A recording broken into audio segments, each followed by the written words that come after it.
রবিবারটা বিচ্ছিরিভাবে ভুরিভোজ হয়েছে সেই গল্পটাই তোমাদের সঙ্গে শেয়ার করবো। সকালবেলা এখানে পুরি আর ঘুগনি খেয়েছিলাম, ঠিক আছে। সারাদিন তো পেট একেবারে ভর্তি ছিল। দুপুরবেলা আবার কাকিমার বাড়ির নেমন্তন্ন ছিল। কাকিমা এখানে ফ্রাইড রাইস, চিলি চিকেন, মিষ্টি দিয়েছিল, সেগুলো শেষ করলাম।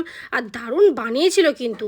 তারপরে সন্ধ্যাবেলা বিকেলবেলার কথা বলছি, বিকেলবেলা আমার একটা পড়ানো ছিল, পড়াতে গিয়েছিলাম। এখানে চা ভেজিটেবল খেয়েছিলাম। আর এইসব খাওয়ার পর সারাদিন সত্যি বলতে পেটে একদমই জায়গা ছিল না।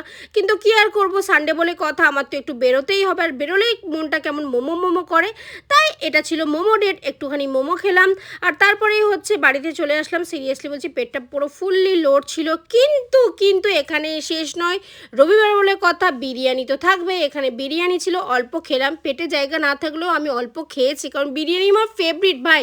তারপরে ছিল মিষ্টিমুখ করার জন্য রসমালাই, আর এখানে কোল্ড ড্রিঙ্ক ছিল, সাথে ছিল দই, আর এখানে ছিল নানা হচ্ছে ডাল বড়া। তো তোমাদের ভিডিওটা কেমন লাগলো সেটা কমেন্টে জানাতে বলুন। আজকের মতো আসি।